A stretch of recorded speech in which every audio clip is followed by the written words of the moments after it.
Hello everyone at Stafford Not Storytelling Club, to Anna and all the other regulars and anyone who knows me, anyone who doesn't know me. My name's Dave Tonge and I'm a storyteller, and I'm coming to you from my tiny kitchen in my cottage in Norfolk because of course I, like you, cannot travel. Now, like many storytellers, I like that intimacy of telling, that sharing from tongue to ear, talking face to face. But of course we can't do that. And so we have the internet. It's better than a poke in the eye with a blunt stick. And to be honest, I've been doing a lot of digital telling. I'm heavily involved with the World Storytelling Cafe. Check that out if you haven't already. You can even put something in the virtual hat beneath the teller. Also the Modern Decameron on YouTube. I've also set up my own YouTube channel where I've been telling tales and tripping over my words as I am there right now. Now, when Anna asked me to do a story for her YouTube channel, I felt a bit lazy, if I'm truthful, because of course the sun is shining here. And as well as playing around with the internet, I've been getting on with a new veg patch, and I want to do that now. So I'm going to let you into a little secret. I'm going to tell you a story that I've told already. It's one of a series of stories, fart tales, that I've been putting on YouTube. It's the final one. I hope you enjoy it. I certainly hope you do, because look, it's coming that way now. Hello everyone, it's me, Dave the Storyteller again, and I've been joined for a short while by my dog Pilgrim. Did you say anything, dog? Gonna howl? No? You had enough? I think he wants to go. Go on in. Oh, that way then. Fair enough. Off you go. He is a lovely dog, but the reason I introduced him to you today is because he really loves to fart. You see, a cunning introduction to this, the last of my fart tales. Now, I say the last, there were meant to be two more, but alas, real life has got in the way. There will be other stories, but this is the last fart tale. But it is a strange tale from Chaucer that I've never actually told live. Well, not live. Digitally before, put it like that. And it's very similar to the first story in this very mini series, for it also involves a greedy friar.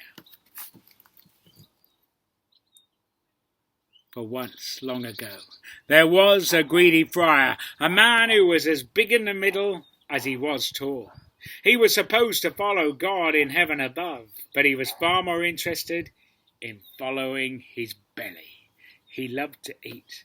He would travel the highways, the byways, the trackways, the pathways, even the greenways into the green wood, where he would preach to the common folk, the likes of you and me, talking of God in heaven, of the devil in hell, warning against sin. And all he asked in return was a little bit of food to fill his ever-growing belly. And know that many poor folk gave more than they could afford to give in the hope that he would pray for their souls to speed them into heaven when they were dead and gone. Perhaps a little cheese, says he, or maybe some brawn, although know that beef would be fairer and cake finer still.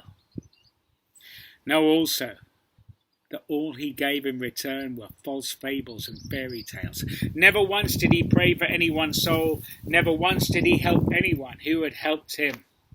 And so the false friar continued his cheating ways until one day he went to the house of an old man who had given kindly in times past. Yet times had changed. The old man had grown sick. He'd lain in his bed for many months. He was but bones and blisters, sorrows and sores. Yet still the false friar burst into his chamber and asked that he give generously one more time. For know, my friends, that gluttony was the very least of his many sins, for that friar was also greedy for gold. A great bag of gold, much of which he would keep to himself, although he might share some of it with 12 brother friars of his order, men who were equally large and equally greedy as him. But the old man had had enough of the friar's grasping ways, and so he drew him in close, saying, "Listen, I have but one thing left to give you, and it's something so precious to me I keep it hidden in my bed." And he would only give it to the friar if he swore an oath that he would share it equally with his 12 brother friars.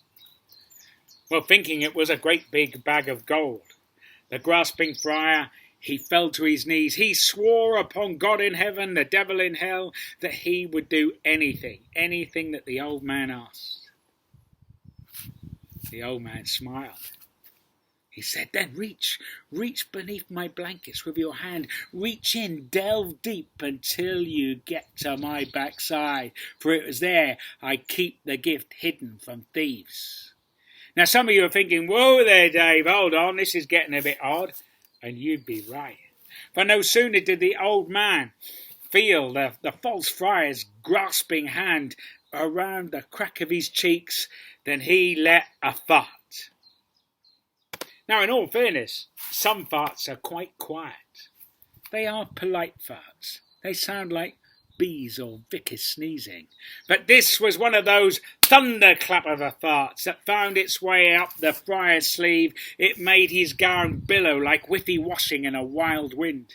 He leapt to his feet, roaring rude words at the old man. So foul were the words that the old man's servants cast him from the house. While the old man and his servants, they laughed long, loud and lustily. And the old fella, he forgot his sores and sorrows, his woes and worries for a while anyway. Meanwhile, the friar ran through the village to the great house of the lord of the manor, the posh man who was in charge of this village and many more besides. Through gritted, grinding teeth, he told the lord of the promise that was just some woeful wind that found its way up his sleeve and made his gown billow like whiffy washing in a wild wind. So too he told the lord of the sworn oath, the promise he had made to divide the fart 12 ways with the other brothers, or risk his soul in hell. Oh look, I'm moving just a little bit there. That's a whiffy, wild and wailing wind as well. Moving on quite quickly because the wind's picking up. Although it doesn't smell too bad at the minute, thankfully. The Lord didn't know what to say. What could he say? He'd never seen a man so angry as this, let alone a friar who was supposed to be so goodly and godly. And besides, said he to the friar, you cannot divide a grievous gas, a gaseous cloud, a gust, if you will, 12 ways. And so think on it no more. Enjoy a merry meal with me. The friar did as he was beckoned. He sat, and as his belly got bigger and bigger, his woes and worries got smaller and smaller for a while anyway. I say a while anyway, because one of the Lord's servants was listening. He enjoyed the story of the promise that was, in truth, just a woeful wind that found its way up the friar's sleeve and made his gown billow like whiffy washing in a wild wind.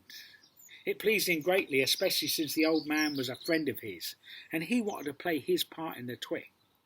And so he announced to one and all that he had a way of dividing the fart amongst the friar and the 12 brothers. He said that a great cartwheel must be brought forth with 12 spokes. So too the 12 brother friars, so too the old man who had played the putrid prank in the first place. He said that the great cartwheel must be set upon a trestle, or more correctly 2 trestles. If not, it would fall off, wouldn't it? He then said that the 12 brothers, they must set their noses around the rim at the edge of the cartwheel, each with their nose at the end of a spoke. So too he ordered that the false friar, he too, crawl beneath the great hub of the wheel, the very centre, sticking his nose up and waiting. While the old man, who had played the trick in the first place, he must be fed upon the finest foods until his belly got tight and taut like a drum. And then he must be placed on top, squatting with his arse over the top of the hub. And then he must let a long, loud and lusty fart, louder and longer than the first one.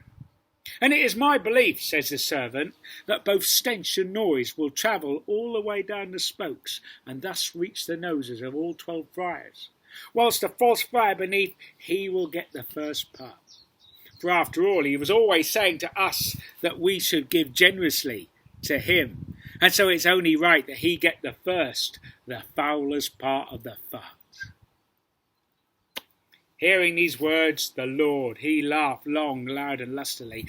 Everyone laughed long, loud and lustily, except for the friar. He stormed out of that village, never to return.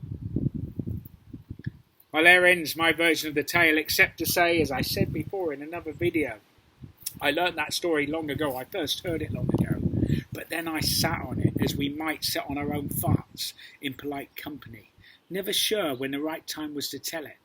And in truth, I never told it. Instead, I wrote it down in my book, my medieval folk tales for children.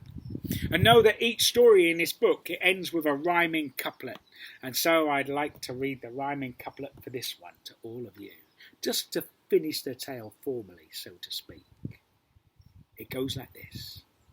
The friar warned all of the horrors of hell, but all he got in return was a handful of smell.